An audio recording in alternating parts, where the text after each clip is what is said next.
Novel corona virus विश्वव्यापी महामारी का रूप इख्तियार कर लिया। ऐसे में जरूरत है हम सबको एक दूसरे का साथ देने का, क्योंकि यह खतरनाक बीमारी न बंदूक से डरता है, न तलवार से, न तोप से डरता है, न ही बम से।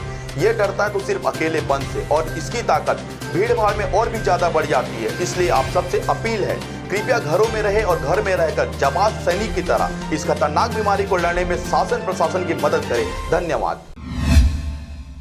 नमस्कार, आप देख रहे हैं आरजे रम झाझर और मैं हूं पुखराज सिंह। मुंगेली जिला में इन दिनों अज्ञात लाश मिलने का सिलसिला थमने का नाम ही नहीं ले रहा। बीते दिनों मिली एक अज्ञात लाश के बाद अब फिर एक लाश मिलने से पूरे क्षेत्र में सनसनी फैल गई है। देखिए रिपोर्ट। थाना सिटी कोतवाली में रिपोर्ट दर्ज कराई गई थी कि ग्राम मोहतरा के आगर नदी में कोई व्यक्ति का लाश पड़ा है। सूचना पर मर्ग कायम कर जांच में लिया गया। 10 जून को चंद्रसेन पटेल निवासी देवरी ने रिपोर्ट दर्ज कराई कि उसका बड़ा भाई इंद्रसेन पटेल उम्र 38 वर्ष देवरी संगवा का रहने वाला है, जो 10 जून से गुम हो गया है। रिपोर्ट पर गुम इंसान कायम कर पतासाजी की जा रही थी।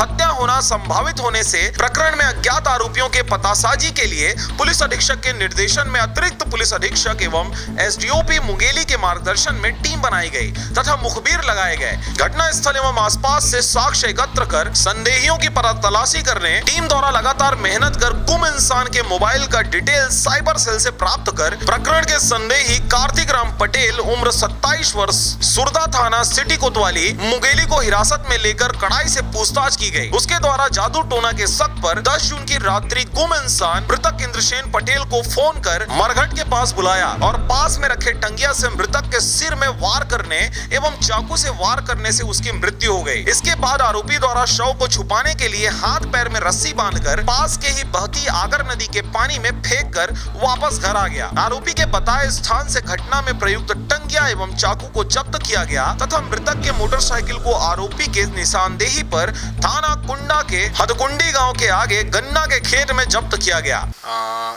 10 तारीख को एक अज्ञात लाश मिला था हम लोगों को आगर नदी में।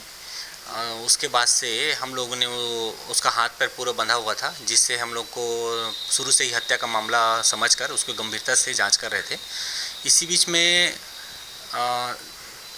16 तारीख को वहाँ के देवरी के परिजन लोग अपना गुम इंसान दर्ज कराए कि हमारा भाई कहीं चला गया है, जिससे पहचान कराए उनकी, तो वो पहचान लिए वो लोग।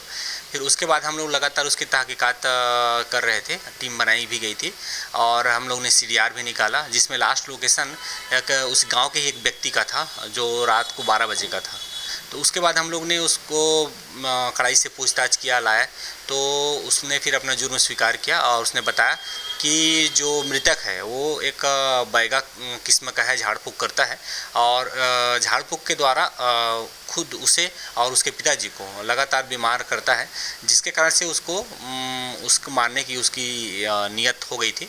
और जो घटना दिनांक को वो रात में फ़ोन किया और उसको बुलवाया और शमशान में कुछ क्रियाकर्म करना है, जादू का असर उतारना है, ये स्टेप से बात करके उस शमशान घाट में ले गया था। और फिर वहाँ पर दोनों शराब भी पिए और उसके बाद मौका देखकर कुल्हाड़ी, अपने रखे हुए कुल्हाड़ी से ताबड़तोड़ उसमें हमला कर दिया और रस्सी से उसके हाथ पैर को बांधकर उसको नदी में फेंक दिया। साथ ही कुल्हाड़ी को और मोबाइल को भी उस नदी में फेंक दिया था। और मृतक के जो मोटरसाइकिल है उसको कुंडा क्षेत्र में गन्ने के खेत में फेंक दिया था, जिसे भी बरामद कर लिया गया है। कुल्हाड़ी को भी बरामद कर लिया गया है और आरोपी को विधिवत गिरफ्तार करके न्यायिक रिमांड भेज दिया गया है। आरोपी एक ही है और उसने खुद स्वीकार किया है उस बात को और उसको धारा 302, 201 के तहत गिरफ्तार करके जेल भेजा गया है। अपराध क्रमांक 350/20 धारा 302, 201 भादवी में आरोपी ने मृतक की हत्या करना स्वीकार किया। इसे गिरफ्तार कर न्यायिक रिमांड पर जेल भेज दिया गया है। मुंगेली से राजकुमार यादव की रिपोर्ट, आरजे रम झाझर।